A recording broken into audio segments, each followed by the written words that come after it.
This time, on Myths and Legends, we're back in the story of the Monkey King, and we'll see that no matter how good a deal you can get on a hotel room, if they steal your pants in the night, that's not a good deal.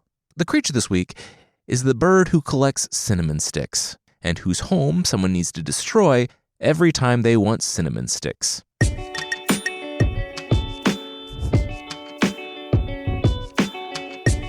This is Myths and Legends, episode 404. Not Found.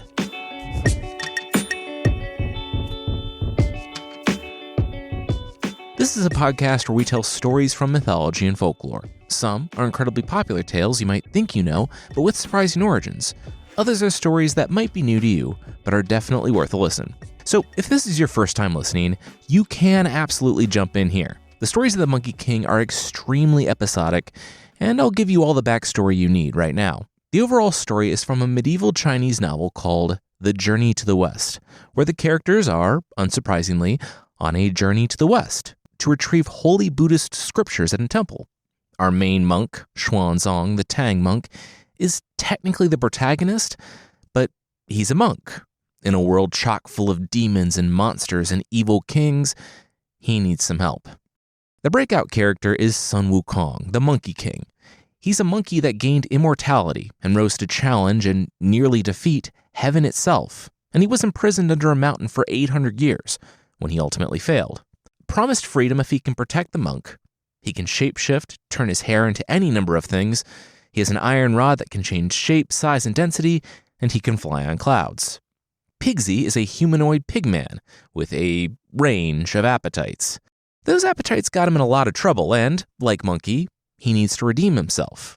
He carries a rake, hates wearing a shirt and bathing, and, despite being a pig, is generally seen as the least intelligent member of the group. Sandy is an indigo sandman. He's dour and serious, and he can shapeshift by having his sand take different forms. He, too, was cast out and spent his time devouring travelers until the Tang monk came along. Finally, we have Yulong the dragon horse, a dragon in the form of a horse that almost never leaves that form. So, yeah, it's a horse. These four, technically five, are traveling west to get the scriptures, and they constantly run into demons and dangers like in their current predicament. We'll catch up with Xuanzang, the Tang monk, tied up in a monster's lair.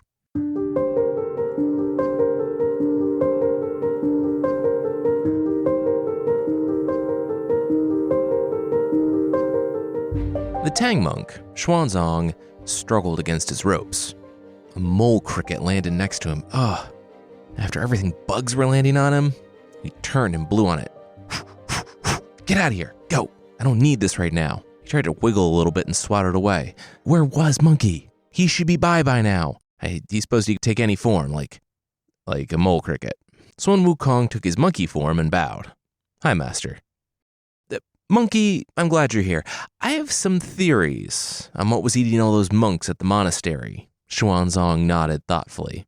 Monkey said, Oh, really? Was it the young woman they met on the road tied to that tree? And Monkey was like, Don't rescue her, she's a secret monster. But Master pulled rank and demanded that he rescue her, taking her to a monastery where monks just happened to be getting devoured in the night. And then she kidnapped the Tang monk when the net started to close around her, and now she was going to marry the Tang monk for some reason before consuming his flesh to live forever. Does that track with your theory?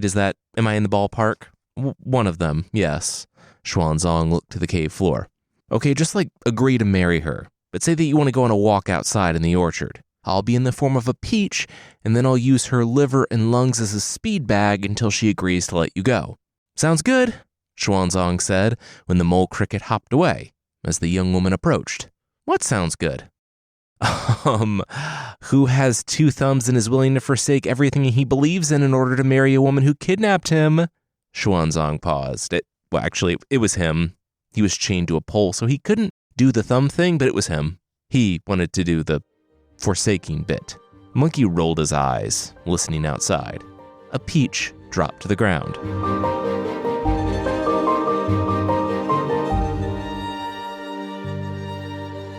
That took way longer than I thought it would, Monkey said. A whole legal drama in heaven when the peach thing didn't work out? Ugh. Glad everyone was okay, though. Well, except for all those monks that got eaten. Yeah, kinda Kind of surprising that the city wasn't evil for once. Just a group of monks trying their best. Also kind of ironic that we were the ones that brought the demon to them, Sandy pointed out. Yeah, like, I am the danger, Pigsy laughed. But no, a lot of monks were eaten. That was actually really sad. Priest, you must stop now, a voice cried out from ahead. A woman, hunched and wizened, stood next to a boy who held her hand and helped her along the road. Oh? Xuanzang asked, slowing his horse, and why is that? The Tang monk, Pigsy, and Sandy walked forward to confront let's be real, obviously sketchy stranger. Up ahead, about 5 miles down the road, is the Dharma-destroying kingdom, the elderly woman warned. 2 years ago, the king of the city made a vow. He was going to kill 10,000 Buddhist priests. Why? Sandy asked. The woman said she didn't know. Sinning?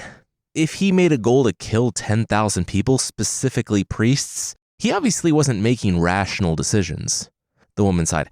Anyway, in 24 months, he had succeeded in slaughtering 9,996 monks. Over 9,000? Pigsy blurted out. The woman looked up to the pigman she apparently wasn't fazed by. I'm sorry, I think I have questions, Pigsy raised a hoof. Those were impressive numbers, horrifying, of course, but still. To be this remote, this far west, and still be able to kill over 9,000 monks? They had been at this for years and had seen maybe a few dozen total on the road. Xuanzang sighed. She was doing the right thing in trying to warn them. Bad guy bad. He needed 4 monks to complete his murdery bucket list. They were 4 monks. Is there any way around the city? Xuanzang asked. Maybe go around a mountain? It's not like they were on a time crunch. They were already 4 volumes into this thing. No way around, the woman giggled, according to the text. What do you mean, no way around? It's a city. Does it span the earth? There had to be a way around. Pigsy looked back. Big brother son, what do you make of this? But Monkey didn't respond. He was on the ground, bowing. Big brother? Guan Yun. What? Fawn den? No, this is a robe, big brother. Pigsy laughed. Guan Yun.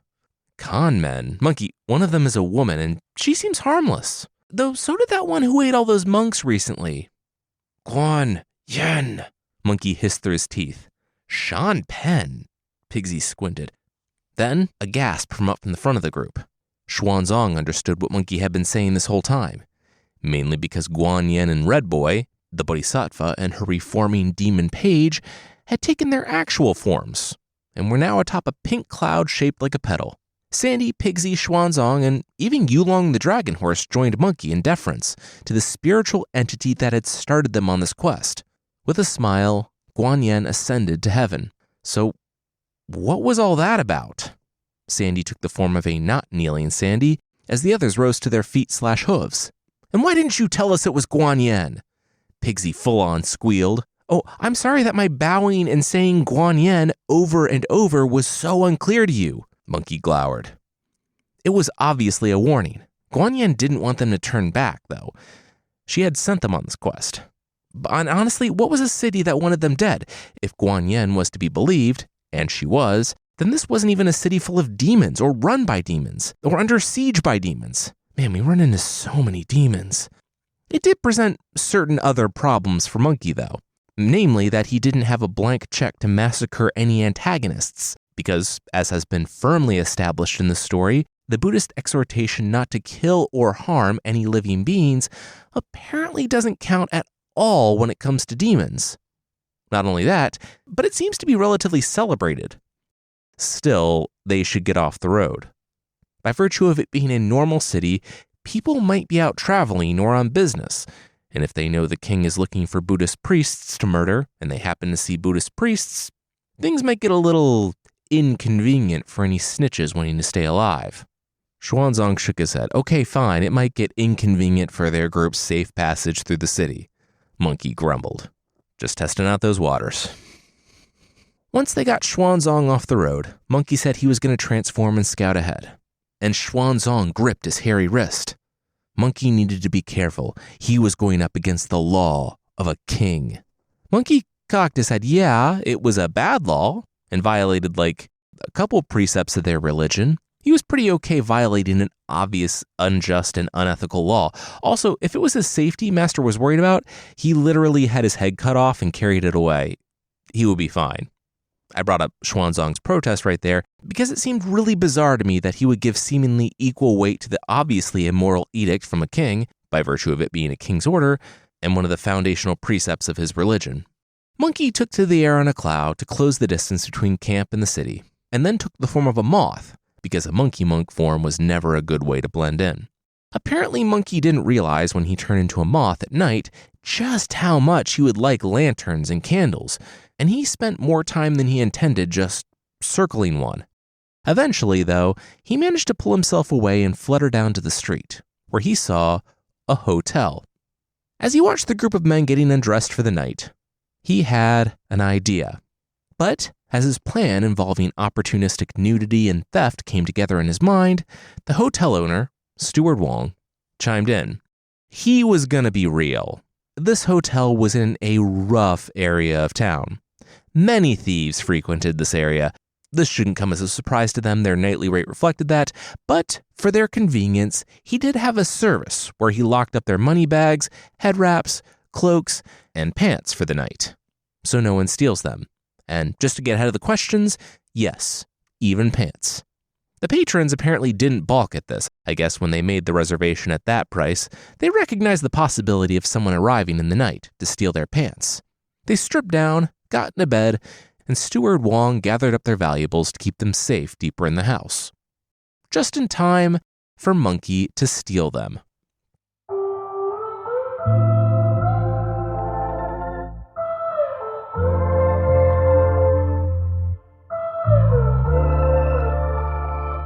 Monkey swaggered back into camp. He had a plan and borrowed pants.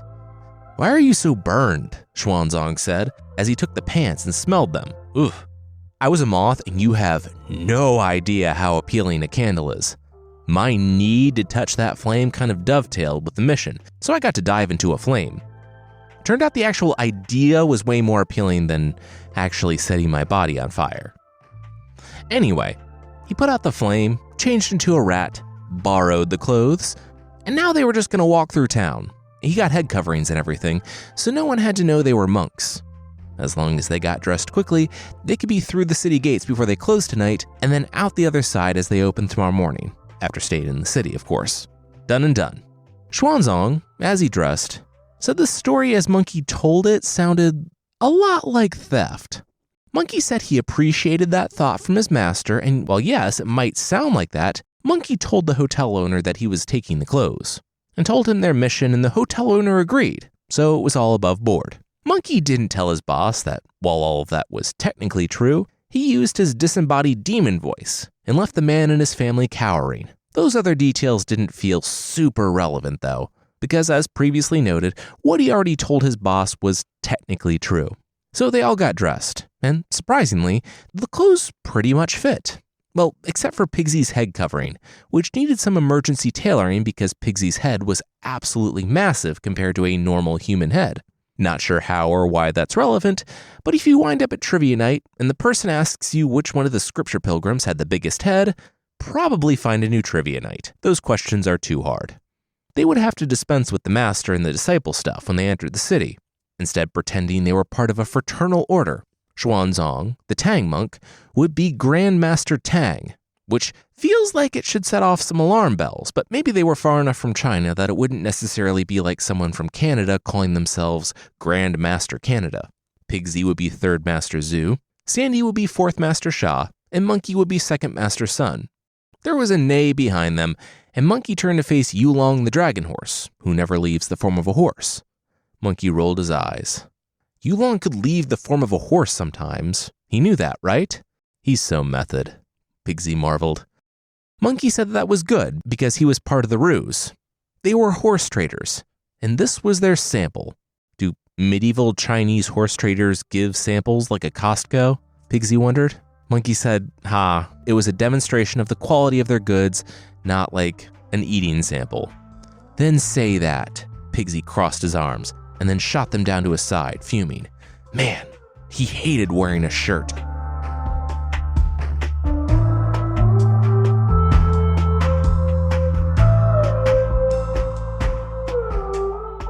We'll see our heroes spend a night in Murder City, but that will be right after this. I have a tree in my office. It's not a long-term thing. I'm just waiting for the last frost here to plant it, but it came through the mail. When we ordered from FastGrowingTrees, I thought for sure it would come in the back of a truck and we would get mud everywhere and it'd be all mangled, but it came in a box. And I'll be real, we've bought enough plants that I wasn't expecting it to die, but I was like, we'll see. But really, this is the healthiest tree I've ever gotten. We got a Korean lilac tree, and they aren't joking with the fast-growing trees bit. It's up a few inches in a week, and it's still going strong. I posted pictures on the site. They have an Alive and Thrive guarantee, meaning it'll come to you alive and healthy. They'll help you match the right plants to your area to help it survive. And they don't just have trees. They have over 6,000 plants to fit any space. Indoor, outdoor, fruit trees, privacy trees, and more. And once again, it is super clean and comes in a box. No going to the nursery and getting your car all dirty or finding that friend with a pickup truck or waiting around for the nursery to drop it off. It was surprisingly easy. Their website has all the info you need for planting and care. I really can't recommend them enough, and we'll definitely be back. This spring, they have the best deals. For your yard, up to half off select plants and other deals. And listeners to our show get 15% off their first purchase when using the code LEGENDS at checkout. That's an additional 15% off at fastgrowingtrees.com using the code LEGENDS at checkout. fastgrowingtrees.com, code LEGENDS. Now's the perfect time to plant. Use LEGENDS to save today. Offer is valid for a limited time. Terms and conditions may apply. So I was just on Quince and I was like, it's the end of sweater season. I'll pick up something on sale for next year. And I was scrolling and I was like, oh, it's all on sale? That's weird. Then I realized that everyone else's sale price is Quince's everyday price. I mean, who doesn't like a little luxury, but really, who wants to pay for luxury? Quince is our go-to for luxury essentials at affordable prices. No surprise that Quince is priced 50 to 80% less than similar brands, but what might be surprising is the level of quality of what you get. Like 100% Mongolian cashmere sweaters from $50, organic cotton sweaters, 14-karat gold jewelry. By partnering directly with factories that use safe, ethical, and responsible manufacturing practices, they can also cut out the middlemen and pass the savings on to us. It's getting to be the season where I can wear my jacket and Henley tee that I got off Quince, and the fit and quality are awesome, and no one has to know I didn't get it from some traditional luxury brand. Give yourself the luxury you deserve with Quince. Go to quince.com/legends for free shipping on your order and 365-day returns. That's QUINCE.com/legends to get free shipping and 365-day returns. Quince.com/legends.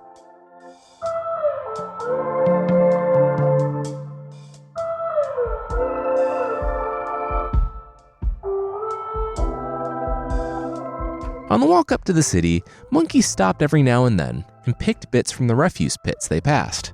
Pigsy looked over. Why was Monkey collecting bits of broken tile? You mean silver? Monkey opened his palm to reveal the transformed tile with a wink.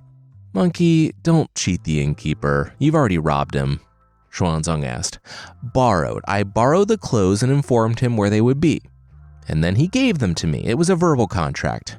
Monkey told his boss, briefly remembering the dribble of urine from the innkeeper as he clutched his family close and screamed for the voice that seemed to fill the room to take the clothes. Please. Besides, he would pay the innkeeper what he wanted with silver, and it would be silver at the time of purchase. Monkey, we're monks, Xuanzang said. And though the street inside the gate wasn't busy, they started to draw glances from two of the men staggering home. Nope, we are horse traders. Look at this horse. I'm going to cheat an innkeeper, Monkey said loudly. Right, Captain Tang, or whatever we're calling you? Second Master's son looked at his boss. The eavesdroppers went about their business at the mention of obvious fraud. As long as it was that, not monk stuff like kindness and generosity.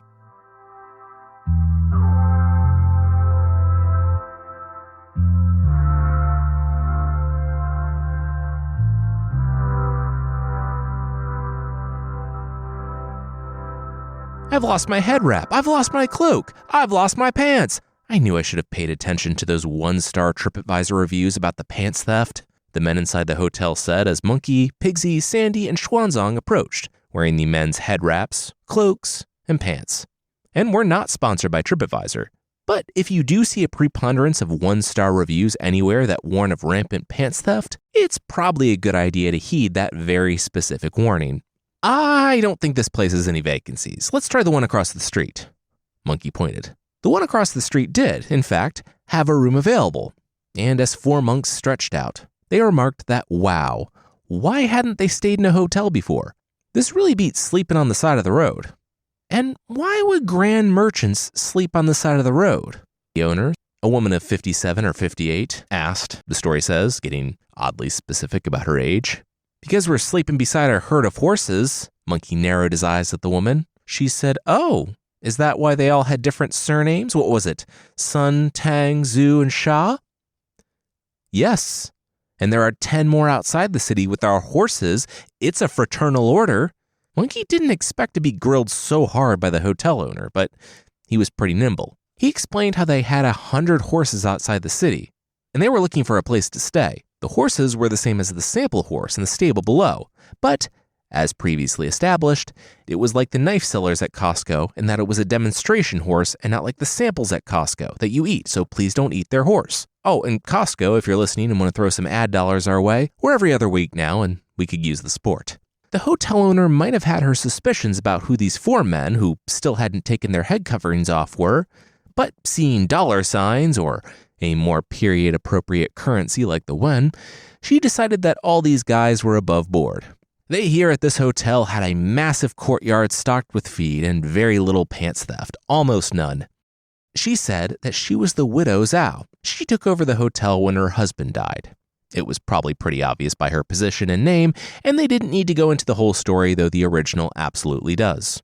Like an inn in the most recent Zelda games, Widow Zhao's inn had tiers of service, but they are much more complex and considerably more sketchy. With superior accommodations, they got a 5-course banquet with special candles, a table that they shared with only one other person, and they each got a hostess who both drink and rest with them. Read into that what you will, but yes, that is the subtext and also very nearly the text. That was 5 silver coins per person. The moderate accommodations meant everyone shared a table and ate fruits and drank hot wine. No hostesses for this one. This was only 2 silvers. The inferior accommodations, as they were called, weren't even worth mentioning. Master Sun said they would hear it and then make their own decisions, and she shrugged. For the inferior accommodations, there was no one to serve them. They could scoop out all the rice they could eat and then grab some straw and sleep on the ground. No room charge for this one, but in the morning it would be a few pennies or whatever the period equivalent cost would be for the rice.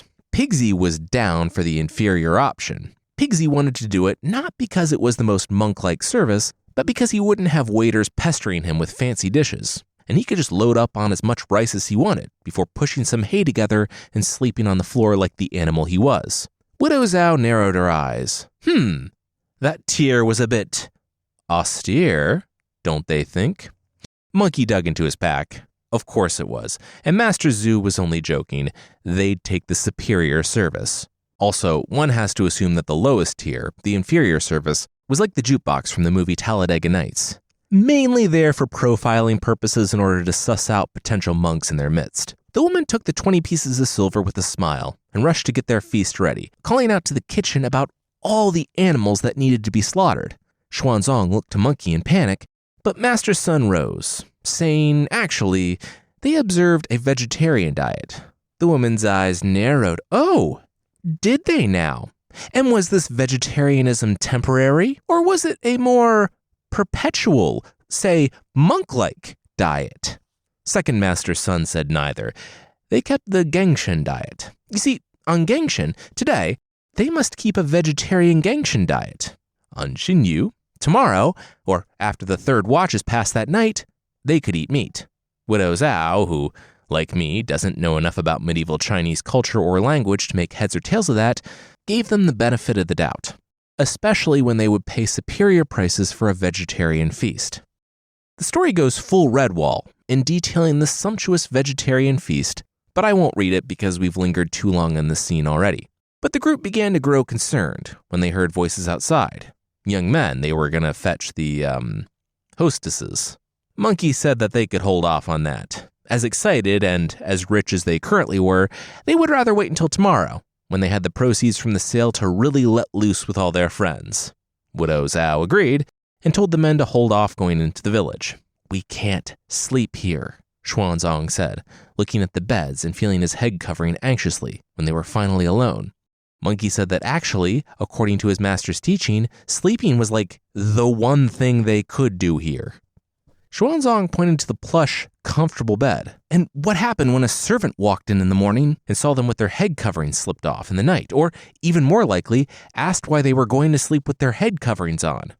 Monkey rolled his eyes and smiled at the servants bringing the dishes in as they set them down at the tables. Fine, he would think of something. After the meal, Master's son pulled Widow Zhao aside. They had something of a problem. He went on to lay out several maladies, like arthritis and allergies, and the fact that neither he nor his first master, Tang, could sleep unless in perfect darkness. And Widow Zhao began to fret that they were trying to weasel out of their room, but then her daughter came up with an idea. Downstairs, Monkey, Sandy, Pigsy, and Xuanzang looked at the wardrobe. It was giant, big enough to fit 4 full-grown men. Monkey sighed. All right, they would all sleep in the wardrobe.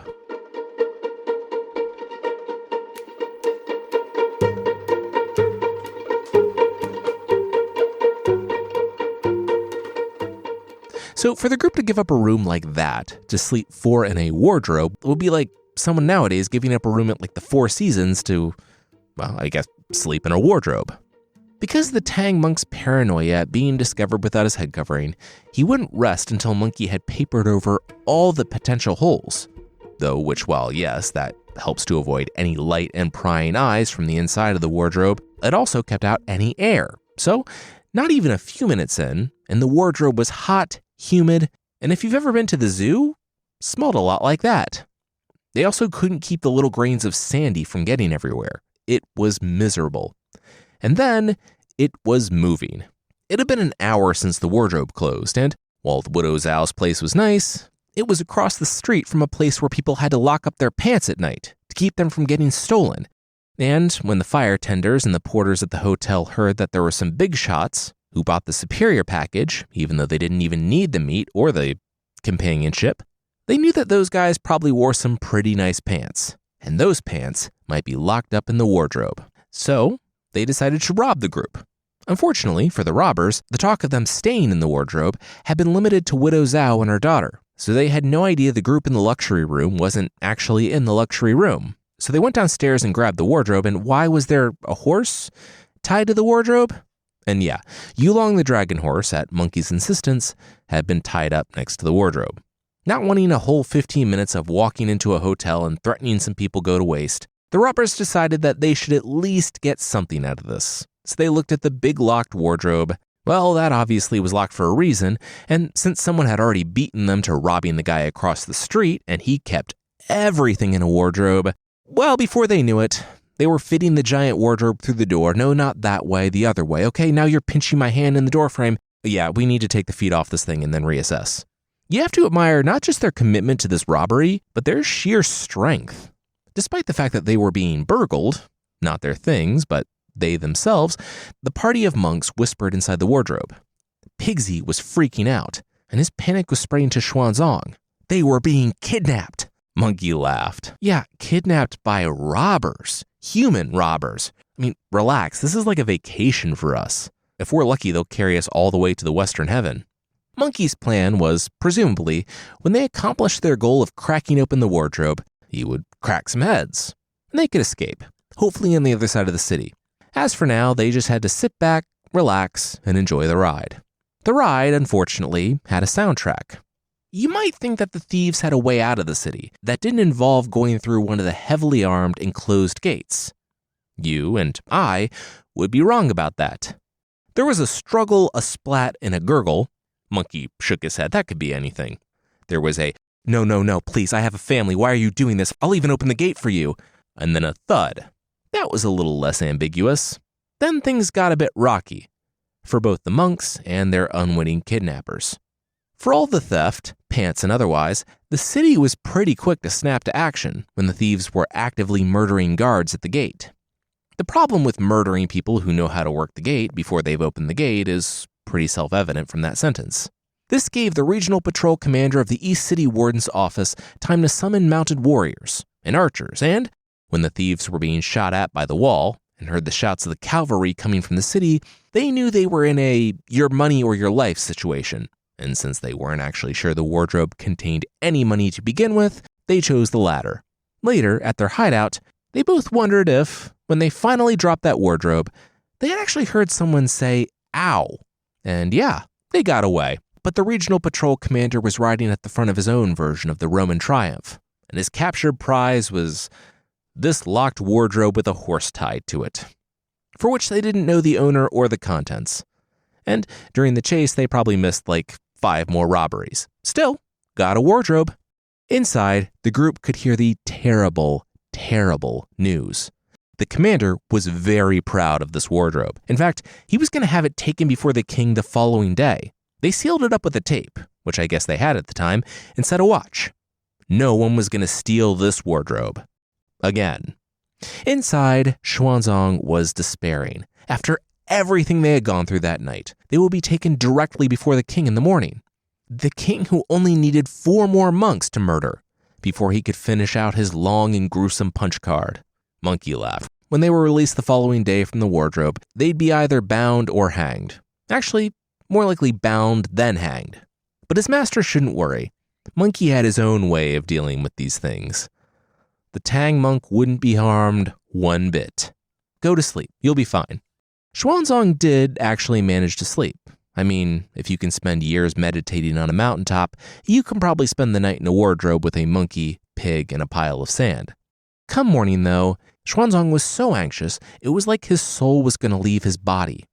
Monkey told him to, again, relax. The room would bow down before him. They saw the sword through the crack, cutting the tape as the commander explained the great wardrobe recovering from the night before, even as he apologized profusely for his appearance. It didn't mean anything. The king said it was fine. Everyone was having a weird morning. Please open up the wardrobe. They did. They saw the bald Tang monk cowering in the darkness of the wardrobe with the 3 other monks.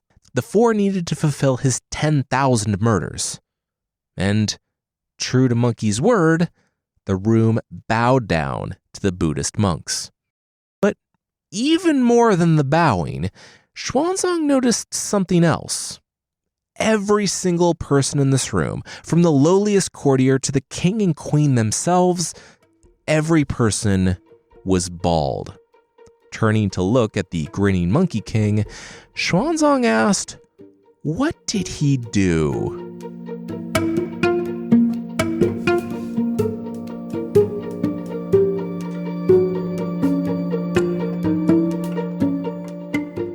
We'll see what Monkey did, but that will, once again, be right after this.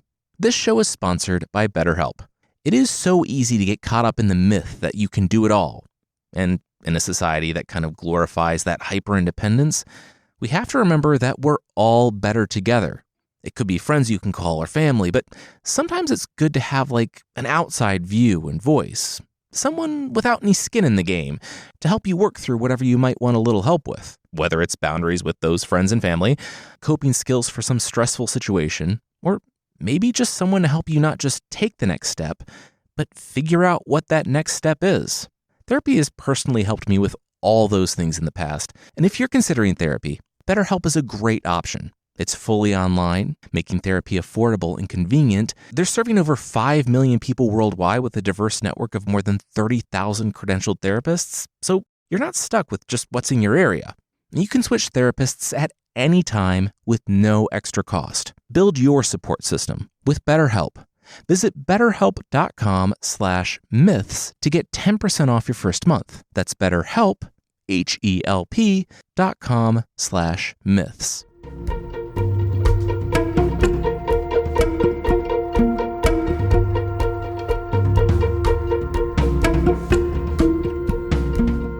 Monkey heard the rhythmic breathing of his master and knew that it was time. He turned into a drill, a tiny drill, that dropped to the bottom of the wardrobe and made a tiny hole through which a tiny, monkey-faced ant crawled.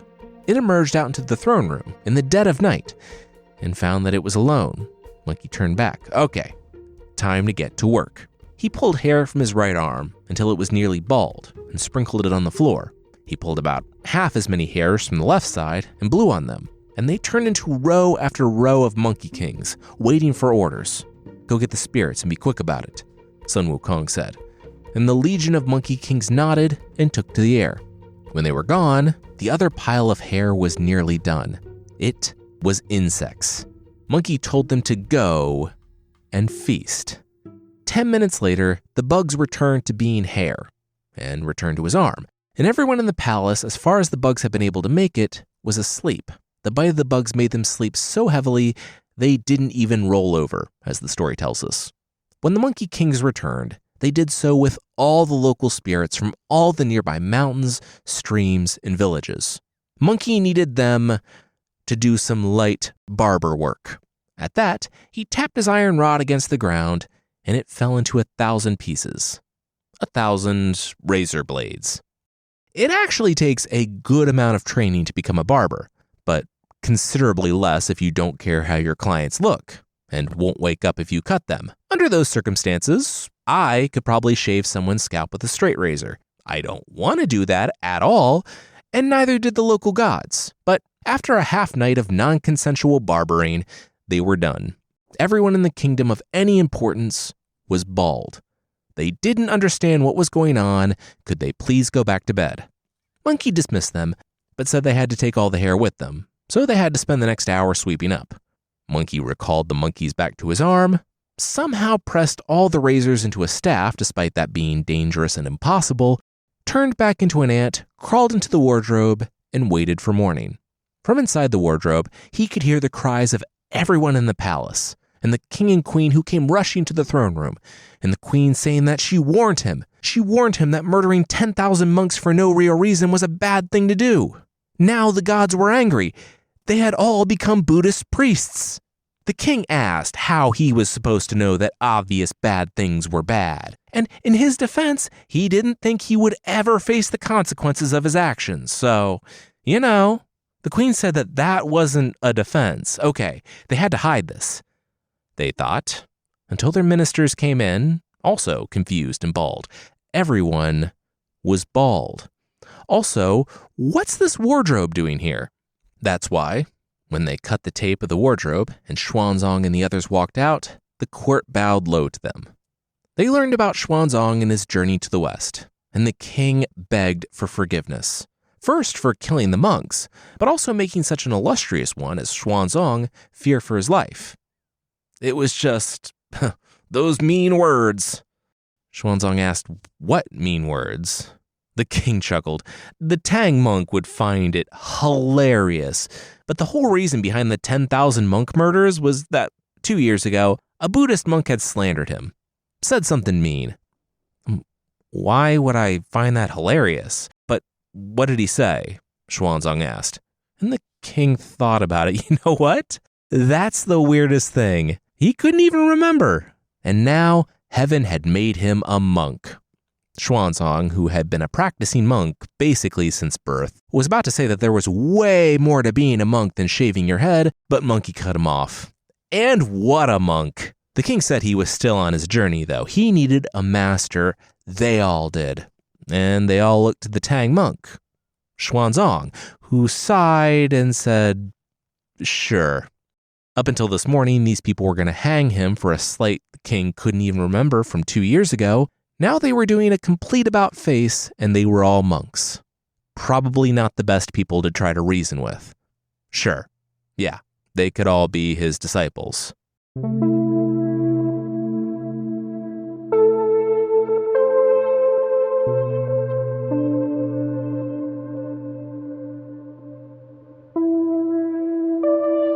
As they walked off, he did not have high hopes for the city. The only stipulations he put on them was to feed the travelers and to certify their travel rescript so they could take a break from needing that for a little while. The king laughed that, wow, being a monk was so easy. He should have done this years ago. They even went about renaming the city. from Dharma-destroying kingdom to Dharma-honoring kingdom. And as much as Xuanzang would have liked to hold the powerful to account for literally thousands of murders, they had to keep moving. He did have high hopes for Monkey, though, who, without violence or threats of violence, had not only gotten them through the kingdom, but converted an entire city to Buddhism and helped them to see the error of their ways, all with just a few haircuts. Monkey smiled and thanked his master, and said it was all thanks to his teachings. This was as the group passed, yikes, pantsless beggars. Monkey gave them some money, and the group continued on, and then Monkey said he would be right back.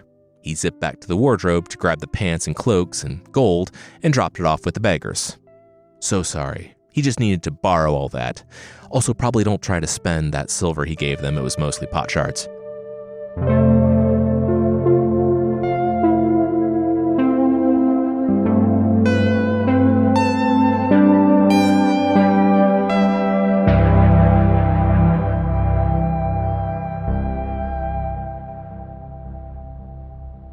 That's where we'll leave Sun Wukong and company. I do like, and Xuanzang does point out in the original, that Monkey defeated an entire murderous kingdom with just a few haircuts. I think that's really good growth for his character.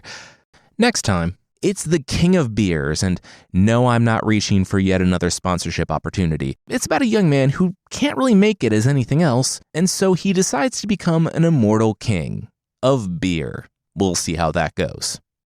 If you'd like to support the show, we still have a membership thing on the site and on Apple Podcasts. For less than the price of a human femur you can buy online for some reason, you can get extra episodes and ad-free versions of the show that are like a part of me, but not like a part of me. Anyway, check out mythpodcast.com/membership or find the show on Apple Podcasts. And if you'd like to connect with us, there's a Myths and Legends Discord server, and we're on Instagram. There are links to all those in the show notes.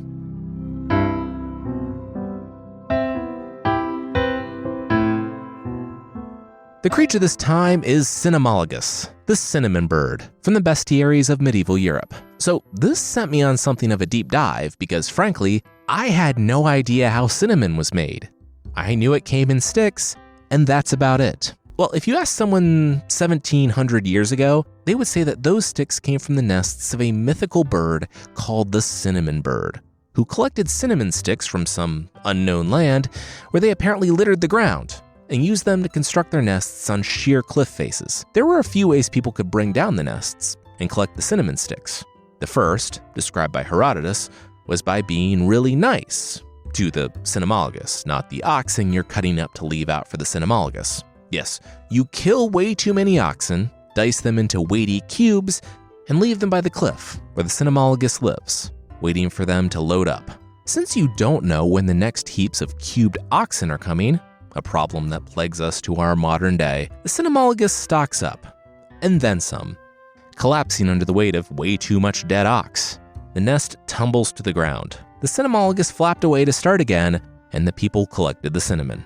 The other way was one mentioned by Aristotle, and is likely still extremely accurate Historia Animalium, the history of animals, in that the Cinnamologus is essentially the same, but instead of ox bits, people just used arrows with lead tips until the nest collapsed. These stories were spread by merchants to entice people, making them think that cinnamon was some legendary material, and for a time it kind of was. It was more expensive than gold. That's probably because the truth of how cinnamon is collected is way more complicated than just cutting up an unlucky ox or shooting a lead arrow. I posted a video, but it involves identifying and carefully cutting the right type of tree, stripping the outer bark, and then carefully shaving the inner bark, which forms the eventual cinnamon stick. It's a process that's both physically taxing and which requires intense skill and experience. Apparently, though, people in the Middle Ages preferred the story where the cinnamon sticks were covered in bird feces and brought down by being weighted down by ox chunks or contaminated with lead. Delicious.